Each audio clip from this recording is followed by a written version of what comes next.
పోటీ పడతాం.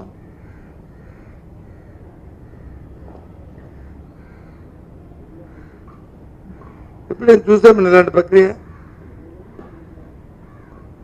నాకు ఆశ్చర్యం వేసింది. ఒక కంపెనీ సీఈఓ కానీ,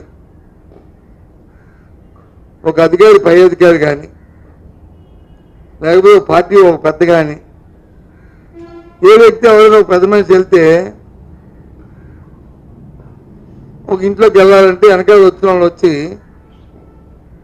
ఆయన వెళ్ళాలి కాబట్టి ఇంట్లో తినాలనుకుంటే వెళ్ళి పరిగెట్టి వెళ్ళి తలుపు పెట్టి పిలుస్తారు. కానీ అక్కడ చూస్తే డిఐజీ స్థాయి అధికారి ఆయన వచ్చి ఇంట్లోకి వెళ్ళి తలుపు కొడుతున్నాడు, తలుపు తీయని. ఏంటిది? మళ్ళీ వచ్చి వచ్చి పోలీసు అన్నారు. ఏంటింది మీ సంఘం చెప్పండి, పోలీసు సంఘం కదా, దానికి సమాధానం చెప్పండి.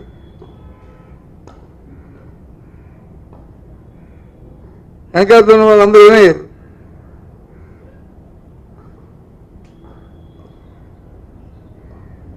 ఇదేనా డిసిప్లిన్?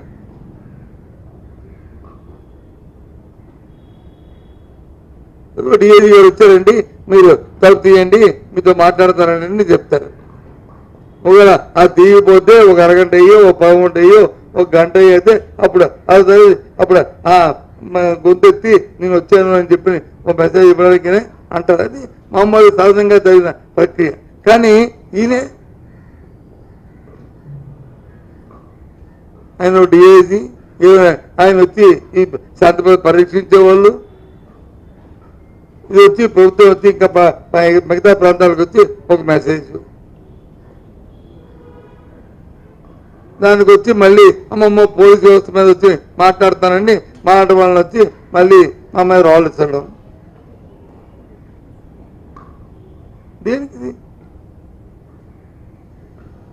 ఈ సమాజం ఎవరైనా హర్షిస్తారా చెప్పనండి? సమాజం థర్డ్ మ్యాన్ ఎవరైనా హర్షించమనండి, పార్టీలు పక్కన పెట్టి. నేను టీవీలో చూసిన ఆ సీక్వెన్స్ చూసిన వాళ్ళు ఎవరైనా ఎస్ కరెక్ట్, తప్పు కాదు అని చెప్పానండి. దయచేసి ఆలోచించేయండి. రాష్ట్ర ప్రజలందరూ కూడా ఏ విధంగా ఏ రకంగా అయినా దౌర్జన్యాలు చేస్తున్నారు, ఎందుకు జగన్మోహన్ రెడ్డి గారు వ్యవస్థ గురించి మాట్లాడుతున్నారు. ఇలాంటి వాళ్ళని ఒకరిద్దరు చూసే మొత్తం వ్యవస్థకే చేయడు, మొత్తం వ్యవస్థకే చేయటది. మనం ఆ వ్యవస్థ వాళ్ళే దిగదర్చుకోండి, కిందకి దిగదర్చుకోండి. వాళ్ళకున్న స్థాయిని, ఆ వ్యవస్థకు ఉన్న గౌరవాన్ని. దేనికి లేదు, నువ్వు అరెస్ట్ చేయాలి, అవసరం చేయి, తప్పే ఉంది, కూర్చోబెట్టుకో. ఎక్కించి మేము తిప్పని ఎవరు చెప్పారు? మాట్లాడేటప్పుడు మంత్రి గారు నెలగా మరి ఉంచే ఇచ్చే పర్మిషన్ ఏంటిది?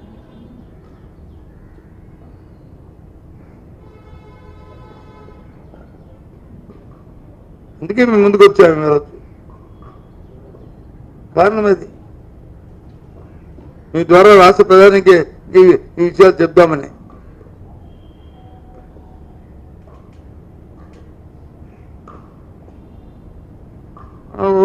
అది కాబట్టి ఇలాంటి పరిణామాలు మరీ జరగకూడదని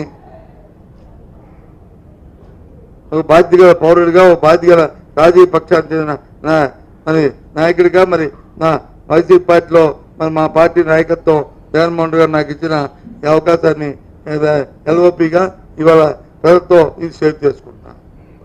అందుకే మేము ముందుకు వచ్చాను. ఇలాంటి కార్యక్రమం జరగకూడదు.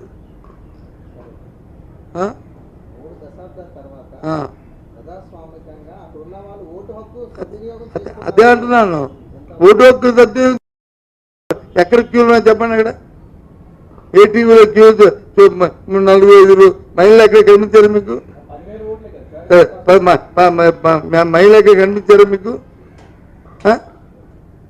కాదు, ఓటు హక్కును చేసుకోవడానికి మరి జడ్పీటీసీలు, ఆ పక్కన ఉన్న మనలో ఉన్న ఎంపీపీలు, లేకపోతే ఎవరు మానిటరింగ్ చైర్మన్లు, పిఎస్సి చైర్మన్లు వీళ్ళందరూ చూడండి క్యూ లైన్లు. వాళ్ళు ఎందుకు వచ్చారు?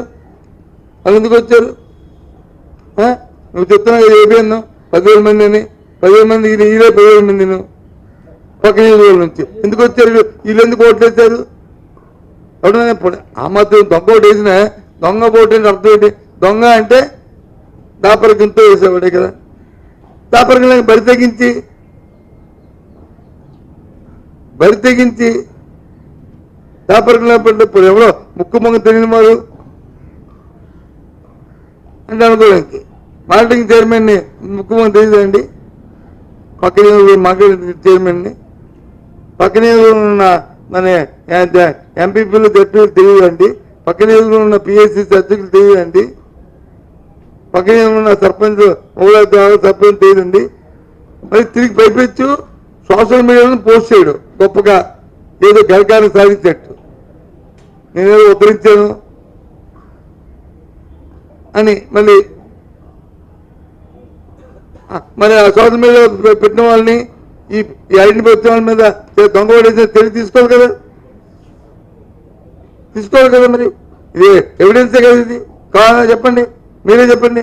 అది ఎవిడెన్స్ అని చెప్పండి మీరు. మరి తెలివి తీసుకోవాలి కదా. ఏది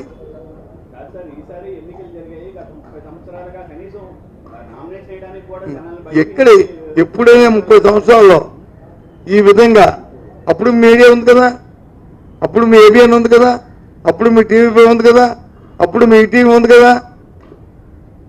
ఎప్పుడైనా ఈ రకమైన ప్రక్రియలు అయిపోయాయని చెప్పి ఎప్పుడైనా చేశారో చూపండి.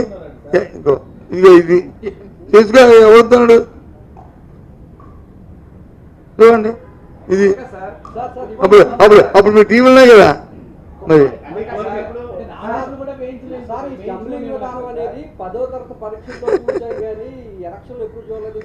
అదే మరి ఈ సునకానందం దమ్ములింగ్ విధానం ఇది సునకానందం కదా. మరి ఇంకా తెలివితేటలు అద్దెకి తెలివితేటలు వచ్చేగా ఉంటాయి. అది అద్దెకి తెలివితేటలు అంటే ఏగా ఉంటాయి. ఎవరికైనా డిపాజిట్ వస్తుంది. ఓటు వేస్తే కదా. వాటర్ బోట్ వేస్తే వస్తాయో తెలుస్తుంది. వాటర్ వేసిన ఇక్కడ ఇలాంటి అందరూ వేస్తే ఎక్కడ వస్తాయి? ఎవరికైనా